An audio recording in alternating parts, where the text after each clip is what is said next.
Meus irmãos em Cristo Jesus, a paz do Senhor. Amém. Quantos estão felizes, diga amém. Amém.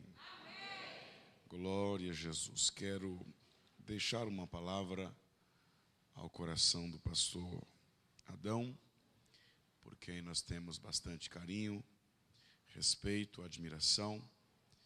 Ele que é uma referência para todos nós aqui na região, referência na área da pregação, na área do ensino, na área do pastoreio.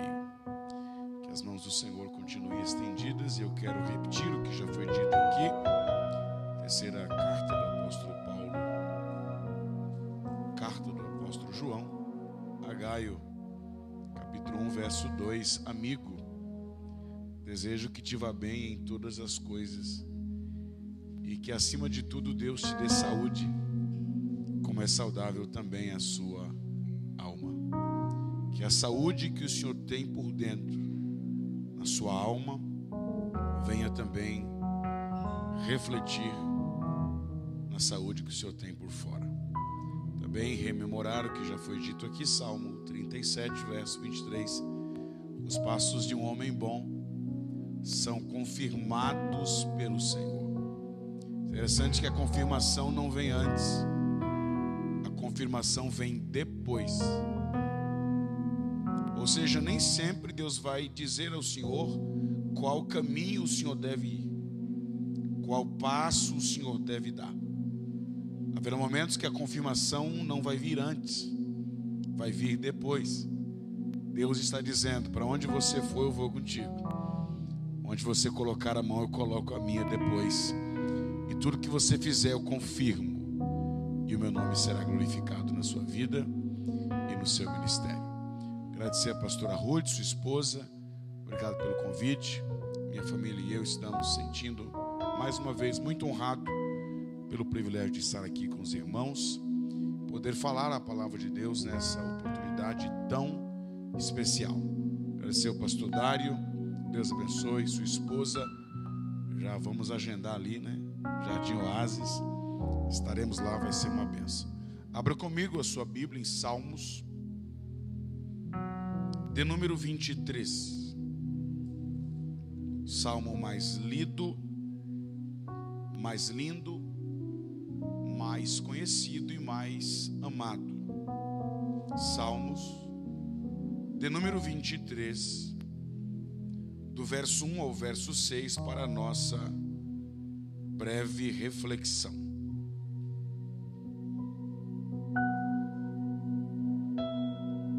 Salmo de número 23, se eu posso ler, diga amém. O Senhor é o meu pastor, nada me faltará. Ele me faz repousar em pastos verdejantes, leva-me para junto das águas tranquilas, refrigera minha alma, guia-me pelas veredas da justiça, por amor do seu nome. Ainda que eu passe pelo vale da sombra da morte, não temerei mal nenhum, porque tu estás comigo. A tua vara e o teu cajado me consolam. Preparas-me uma mesa perante mim, na presença dos meus inimigos. Unges a minha cabeça com óleo e o meu cálice transborde. Bondade e misericórdia certamente me seguirão todos os dias da minha vida, e habitarei na casa do Senhor para todo sempre. Amém. Podeis sentar.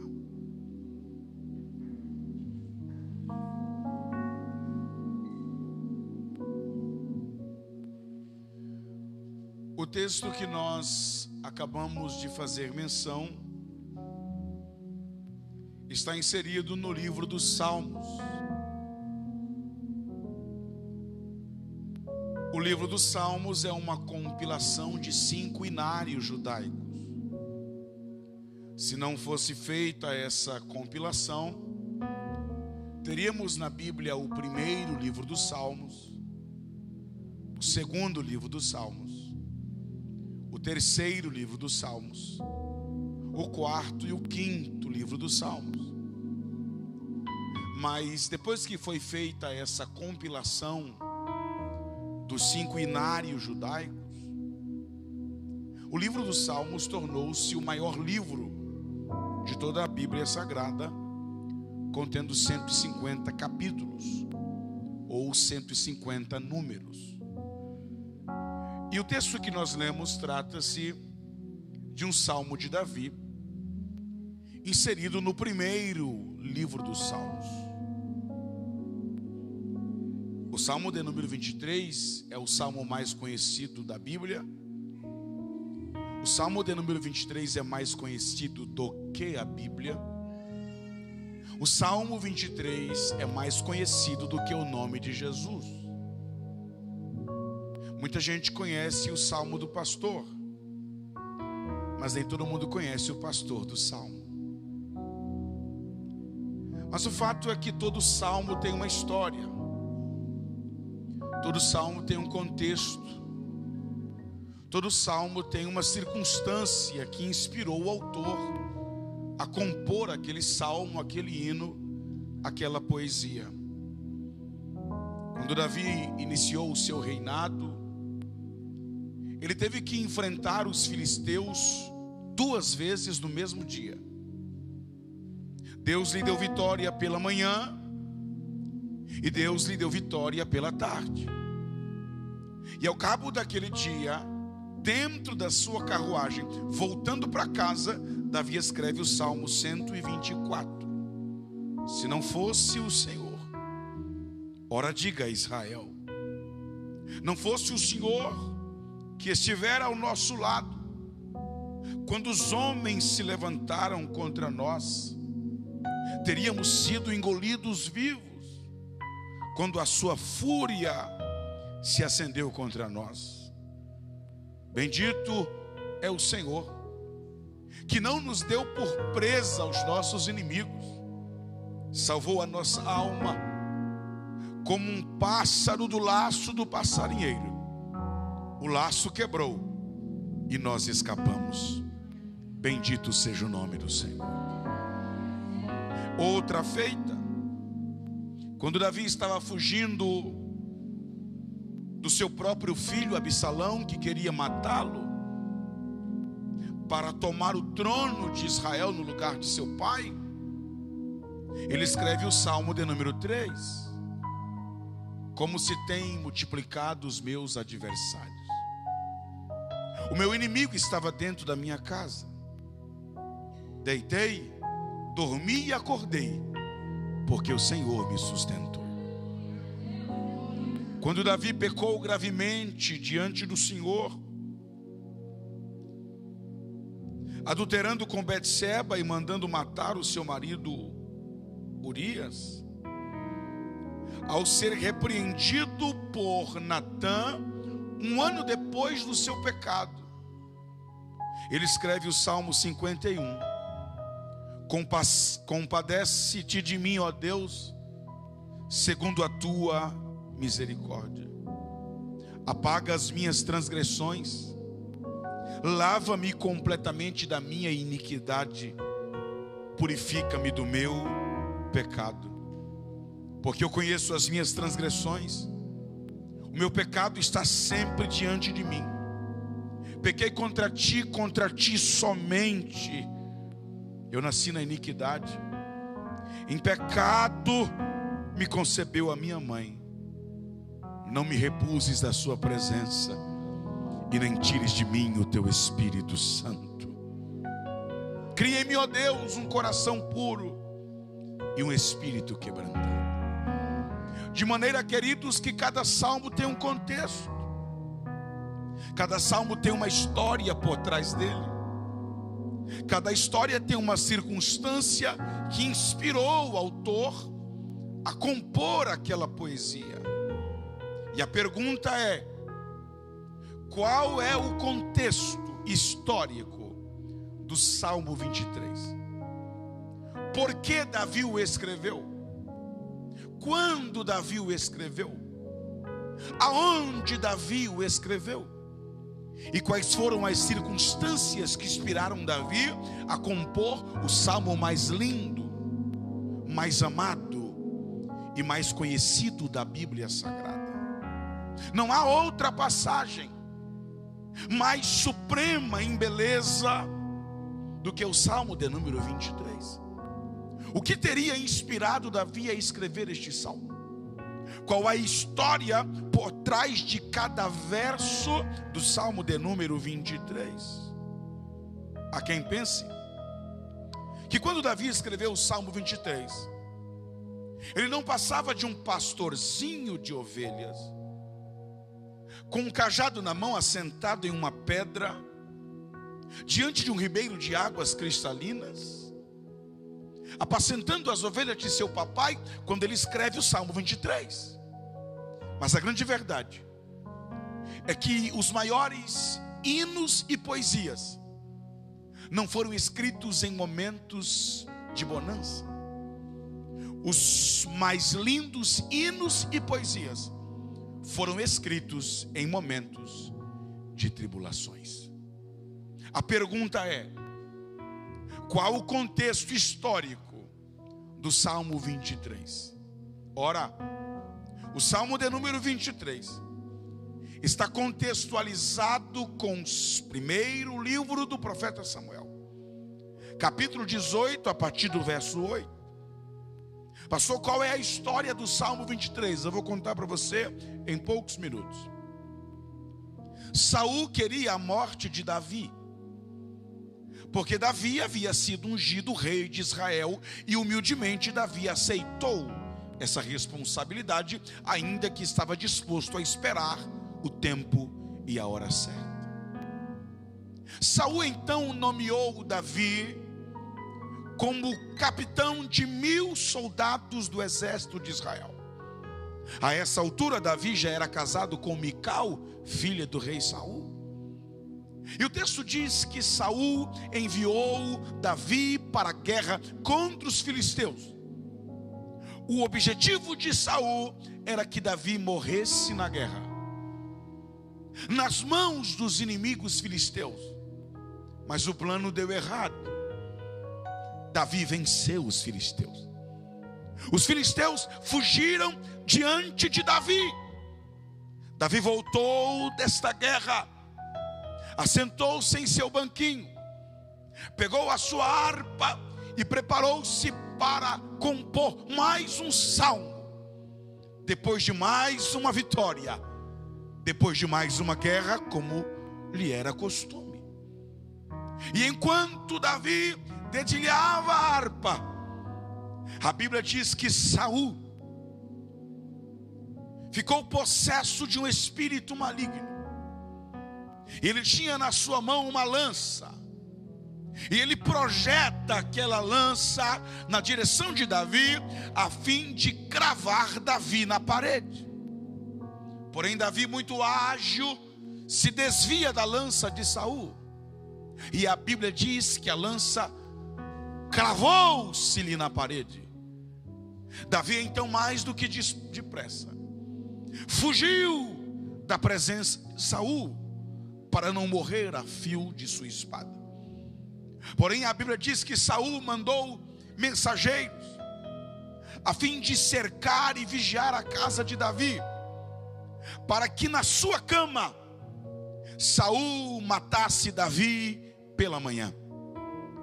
Deste plano soube Mical, filha de Saul, esposa de Davi, e contou para Davi o plano de seu pai para tirar-lhe a vida. E ela diz: foge, escapa hoje, porque senão meu pai vai te matar esta noite. E a Bíblia diz que por uma janela, a casa estava cercada, vigiada, alta madrugada, por uma janela, Mical fez Davi descer, e Davi iniciou uma fuga alucinada, para escapar da espada, do ciúme e da inveja de Saul. Davi foge por 3 dias, No terceiro dia, Davi se viu em meio ao deserto de En-Gidim. Quando Davi chegou no deserto de En-Gidim, ele se deu conta que ele fugiu tão depressa que não se preparou para a viagem. Quando ele chega no deserto de En-Gidim, ele percebe que a sua fuga foi tão rápida, tão repentina, que ele não trouxe água para beber. Ele não trouxe pão para comer. Ele não trouxe capa para aquecer-se da noite e do frio do deserto. A fuga foi tão depressa que Davi não trouxe espada para se defender de algum leão, de algum urso, de alguma outra fera do deserto que pudesse partir para cima dele para matá-lo. É nesse momento que Davi se vê sem água para beber, sem pão para comer, sem capa para se aquecer e sem espada para se defender em meio ao deserto de En-Gidim. E é nesse momento que, quem sabe, Satanás sussurra aos seus ouvidos dizendo: parabéns, escapaste da espada de Saul, mas certamente morrerás de fome nesse deserto. Se não morrer de fome, morre de sede. Se não morrer de sede, morre de frio. Se não morrer nem de fome, nem de sede, nem de frio, certamente morrerás atacado por uma besta fera do deserto. É nesse momento que Davi se lembra de quando ele ainda era pastor de ovelhas. E enquanto pastor de ovelhas, ele guiava as suas ovelhas no deserto. E enquanto pastor de ovelhas, ele sabia exatamente aonde encontrar água no deserto, pasto no deserto, de maneira que, por mais que a região fosse deserta, as suas ovelhas não passavam fome, porque Davi, enquanto pastor, era responsável por elas. É nesse momento, em meio ao deserto de En-Gidim, sem pão para comer, sem água para beber, sem capa para se esquentar e sem arma para se defender, que Davi levanta as mãos aos céus e diz: o Senhor é o meu pastor, nada me faltará. Se eu tiver com fome, Ele é o pão. Se eu tiver com sede, Ele é a água. Se eu tiver com frio, Ele é a minha capa, é meu cobertor. O Senhor está comigo nesse deserto, e Ele não há de me faltar. Essa é a melhor tradução. O Senhor é o meu pastor, não me falta. E se Ele não me falta, então nada me falta, porque quem tem Jesus tem tudo e não tem falta de nada. Em meio ao deserto, Davi começa a se lembrar de quando ele era pastor de ovelhas, e diz: assim como eu cuidava das minhas ovelhas no deserto, o Senhor, que é o meu pastor, vai cuidar de mim nesse deserto que eu estou. E aí ele vai se lembrando, e ele se lembra que enquanto pastor de ovelhas, era ele quem fazia as ovelhas deitar, era ele quem fazia as ovelhas repousar, porque a ovelha é um animal tão inquieto, tão medroso, que é necessário que o pastor a faça deitar. Se a ovelha estiver com fome, ela não dorme. Se a ovelha estiver com sede, ela não dorme. Se houver algum urso ou leão por perto, a ovelha também não dorme. De maneira que, para que uma ovelha durma, o pastor tem que tomar 3 atitudes. Número 1, alimentar a ovelha. Número 2, saciar a sede da ovelha. Número 3, pegar uma pedra, colocar na funda e atirar na direção do urso, e afugente o urso. Pegar outra pedra, colocar na funda e atirar na direção do leão e do lobo, para que eles fujam para longe. E somente depois que o pastor alimenta a ovelha, sacia a sua sede e afugenta o leão, o urso e o lobo, é que a ovelha deita e dorme a noite inteira. E ele está dizendo: é Deus quem vai me fazer deitar, é Deus quem vai me fazer descansar. Em meio aos perigos da noite do deserto, em meio ao frio da noite, abaixo de 0 no deserto de Engidim, o Senhor há de me dar descanso, o Senhor há de me dar paz.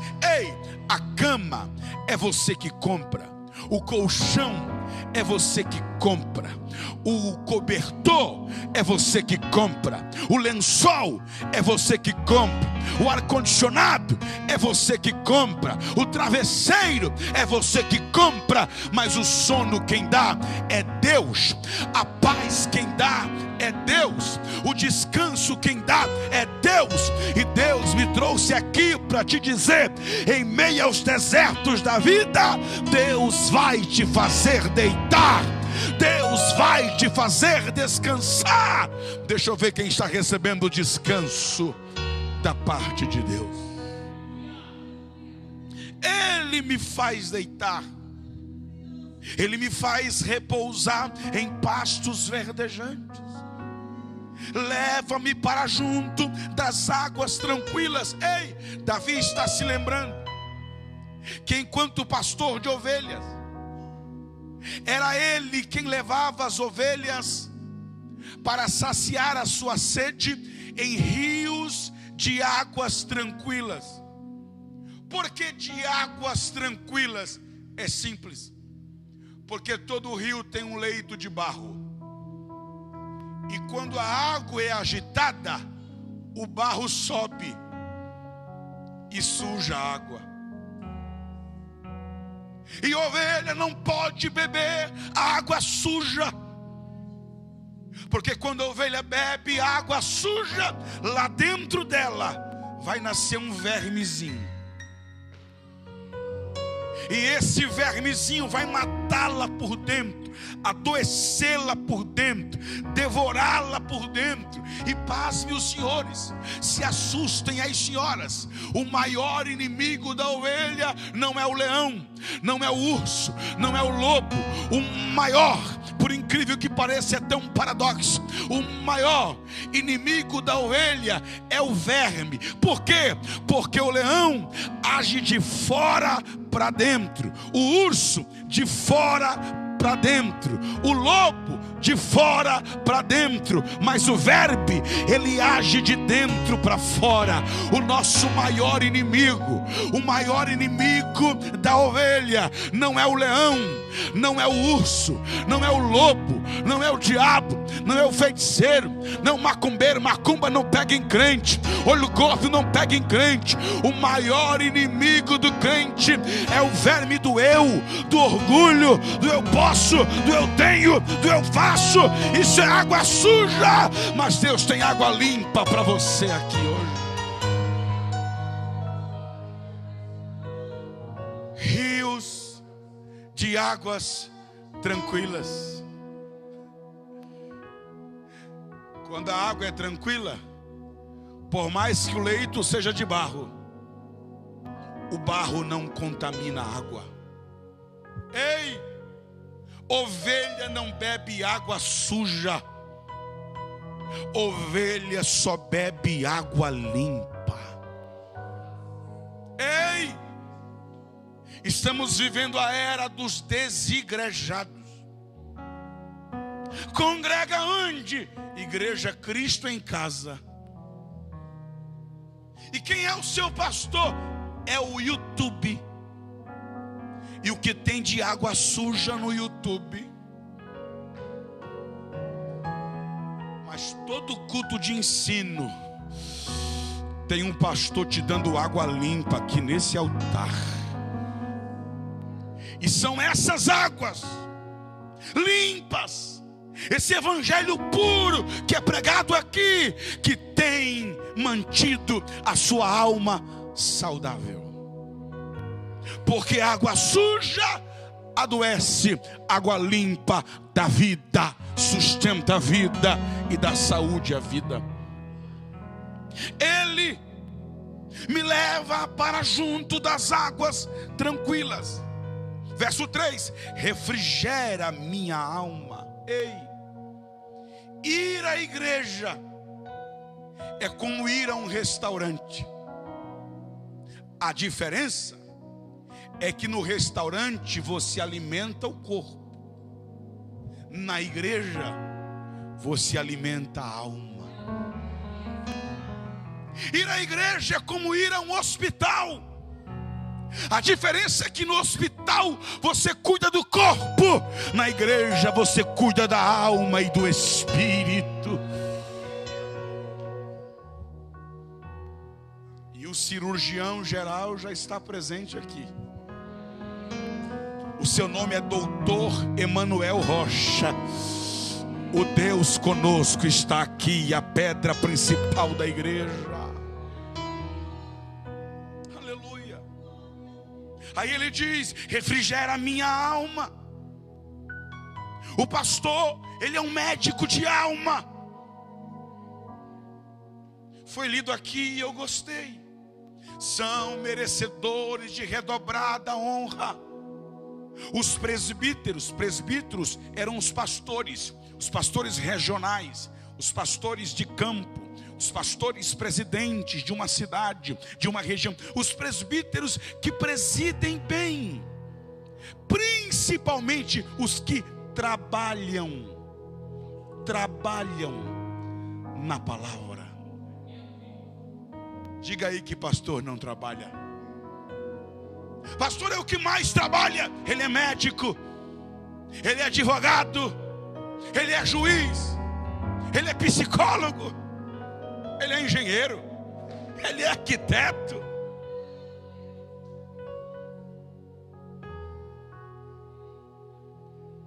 Aí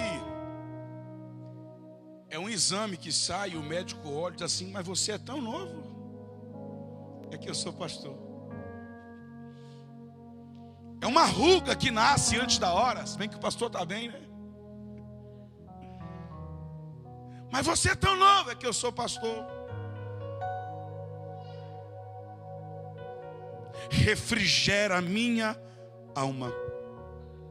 Guia-me pelas veredas da justiça, por amor do seu nome. Diga forte: guia-me. Eu gosto desse guia-me. Por quê? Porque a ovelha é um animal semi-cego.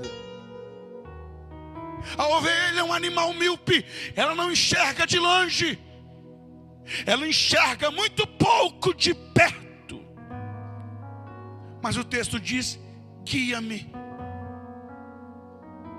E quando você vê um pastor guiando as suas ovelhas, você vai ver o rebanho atrás e o pastor a no mínimo 5 metros à frente. Mas como que o pastor guia a ovelha lá na frente, se a ovelha não enxerga a distância? O pastor está lá na frente, guiando as ovelhas, e as ovelhas cá atrás, seguindo o pastor, mas elas não estão vendo o pastor. E como é que a ovelha segue o pastor sem ver o pastor? É simples. É que todo pastor tem um cajado.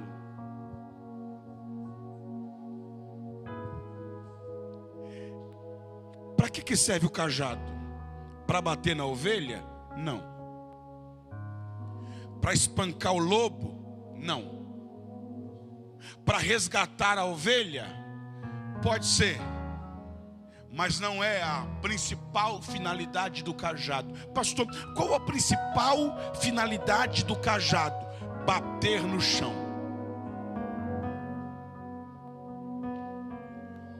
Cada passo que o pastor dá, ele bate o cajado no chão. Pá, pá, pá.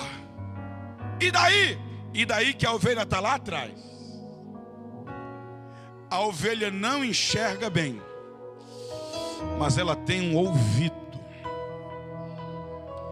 Ela tem uma audição extraordinária. Ela não está vendo o pastor, mas está ouvindo a batida do cajado. Porque crente não é guiado pelo que vê. Crente é guiado pelo que ele ouve. Porque a fé vem pelo ouvir, e ouvir a palavra de Deus. Ei, todo culto aqui, deem glória a Deus. Por quê? Porque tem um pastor batendo o cajado. E crente que é crente não é guiado por revelação. Crente que é crente não é guiado por profecia. Crente que é crente não é guiado por eis que te digo. Crente que é crente não é guiado por milagres. Crente que é crente é guiado pela batida do cajado. Pastor não precisa revelar. Pastor não precisa profetizar. Pastor não precisa curar. Pastor tem que ter cajado, palavra, porque é isso que sustenta a ovelha. Deixa eu ver quem gosta de ouvir a batida do cajado. É claro que tem dia que vem aqui que revela. Tem dia que Deus traz aqui um profeta, uma profetisa. Mas o que trouxe vocês até aqui não foi revelação, não foi profecia, não foi cura. O que trouxe vocês até aqui foi a batida do cajado. Infelizmente, muitos pastores aí fora já não tem mais cajado. Trocaram o cajado pela bengala. E qual a diferença entre o cajado e a bengala? É que a bengala é menor do que o homem. O cajado é maior do que o homem. Porque o ministério é maior, a unção é maior, a chamada é maior, a causa é maior. A bengala serve para o camarada se escorar nela. Cajado não é para se escorar. Cajado é para guiar o rebanho e levar até os pastos verdejantes. Deixa eu correr.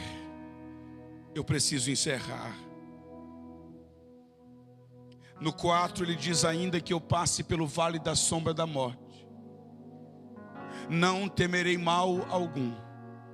Por quê? Porque tu estás comigo. A tua vara e o teu cajado me consolam. Davi está se lembrando de quando ele era pastor de ovelhas, para levar as ovelhas aos pastos verdes, para levar as ovelhas às águas mais límpidas. Ele tinha que atravessar as montanhas. E do lado de uma montanha sempre tem o quê? Um vale. E haviam caminhos circulares nas montanhas, rente aos vales.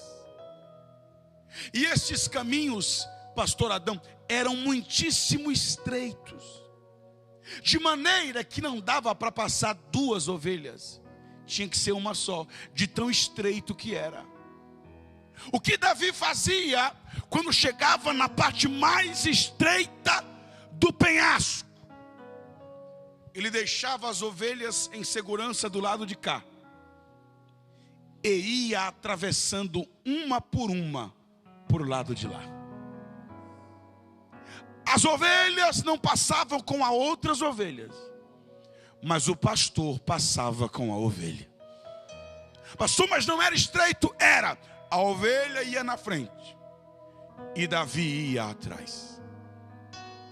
Só que tem um detalhe. Quando chegava na parte mais estreita do penhasco, de um lado, parede, do outro lado, abismo. A ovelha sentia muito medo. Sentia o quê? Se ela tropeçasse, caía e morria. Escorregasse, caía e morria. Se desse um passo em falso, caía e morria. E o que Davi fazia? Repare. A ovelha ia na frente, Davi ia atrás. Quando chegava na parte mais estreita do penhasco, de um lado parede, do outro lado abismo, Davi pegava o cajado.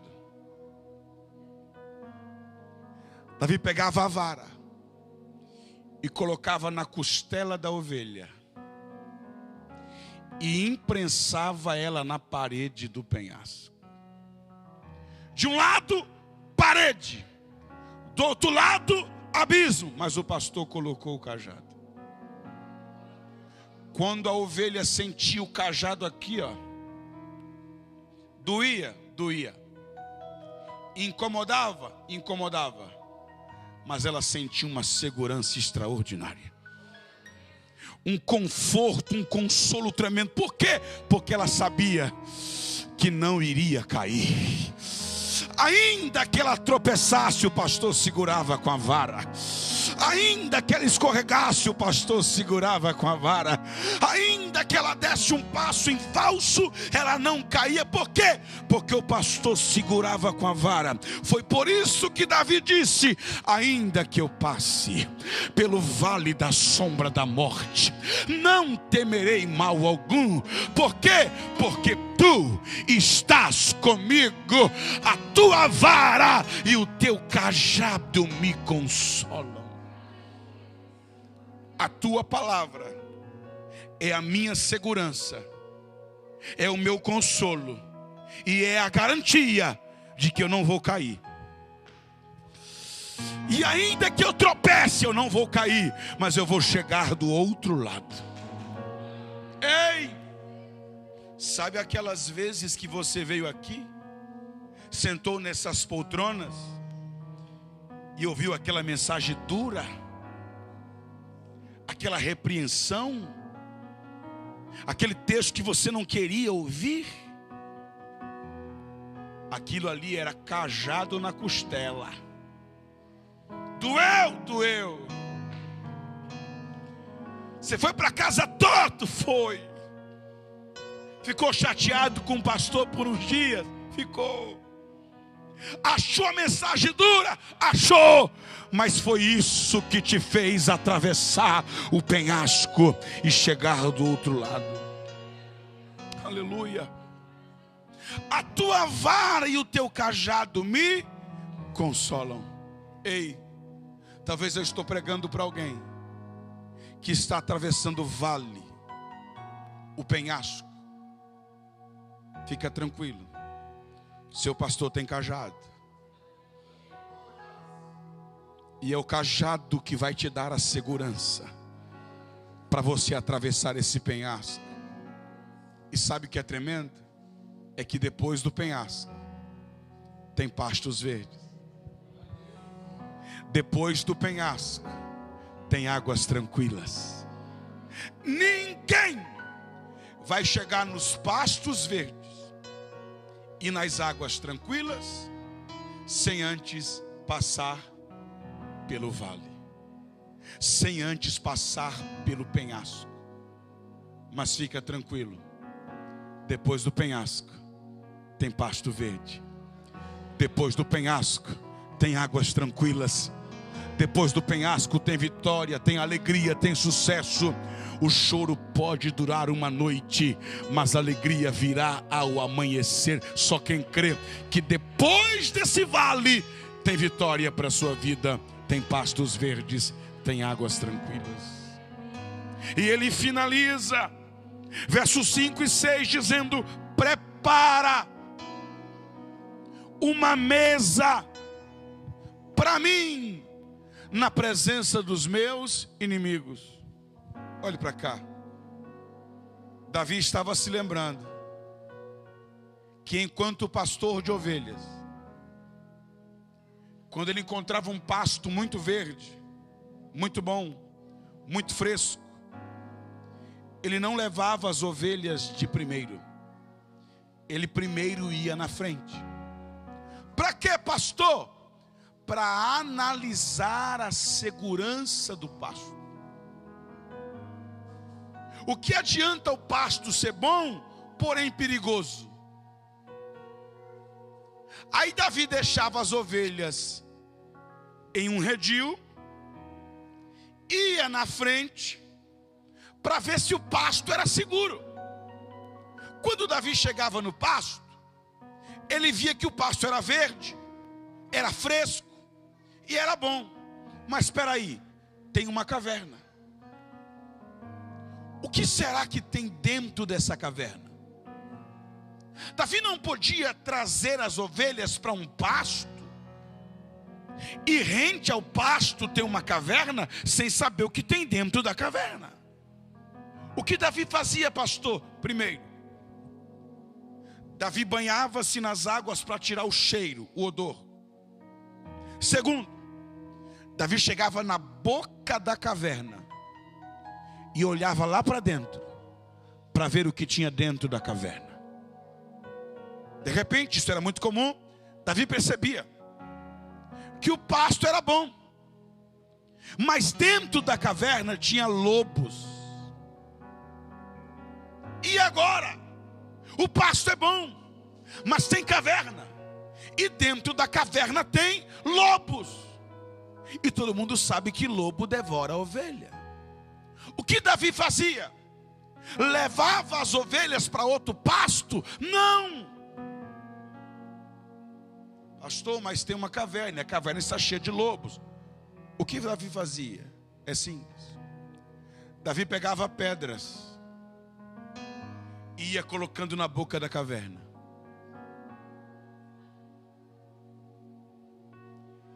E ele ia empilhando, entulhando aquelas pedras na boca da caverna, uma em cima da outra. Quando ele colocava a última pedra em cima, ele fechava a boca da caverna. Quando a boca da caverna estava completamente fechada, então Davi buscava as ovelhas. Quando as ovelhas viam aquele pasto, elas comiam, rolavam, brincavam, banqueteavam como uma grande mesa, um grande banquete. De repente, lá dentro da caverna, os lobos sentiam o cheiro das ovelhas. Quando os lobos sentiam o cheiro das ovelhas, eles partiam babando, com água na boca, em direção à boca da caverna, a fim de devorar as ovelhas que estavam lá fora. Mas quando os lobos chegavam na boca da caverna, surpresa, a boca da caverna estava fechada. Por quê? Porque o pastor foi na frente, viu o perigo e fechou a boca da caverna. Só que tem um detalhe: entre uma pedra e outra ficavam umas brechas, ficavam uns pequeninos espaços, e por aquelas pequenas brechas os lobos conseguiam ver as ovelhas, mas não podiam devorar as ovelhas. Foi por isso que Davi disse: prepara uma mesa para mim na presença dos meus inimigos. Os lobos terão que ver as ovelhas festejando. Os lobos terão que ver as ovelhas se alegrando. Eu estou profetizando, quem crê recebe. Os lobos irão contemplar a vitória das ovelhas. Eles verão você, mas não terão poder contra a sua vida, não terão poder contra a sua família. Por quê? Porque o pastor foi na frente e já fechou a boca da caverna. Quem crê que Deus está fechando a boca da caverna, levante a mão.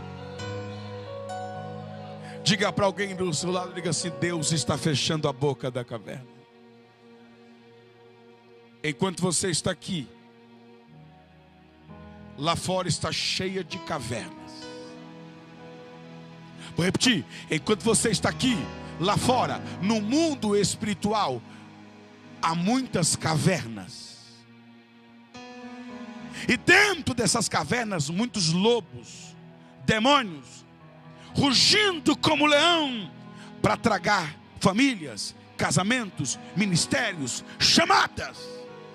Mas pode ficar tranquilo, quando o pastor impetrar a bênção apostólica, o sumo pastor vai na tua frente e vai fechar a boca das cavernas, e o diabo não terá poder contra a sua vida. E eu finalizo no verso 6. Bondade e misericórdia me seguirão todos os dias da minha vida, e habitarei na casa do Senhor para todo sempre. Bondade e misericórdia, pastor Adão, te seguirão todos os dias da sua vida. Aí o pastor Adão pergunta: e quando todos os dias da minha vida se acabarem? Quando todos os dias da sua vida se acabarem, há uma casa lá, há uma habitação lá, e nela habitaremos com o Senhor, não por um ano, não por 30 anos, não por 50, 60, 70, mas para todo sempre. Para todo sempre. Que Deus em Cristo vos abençoe. Fique com essa palavra em nome de Jesus.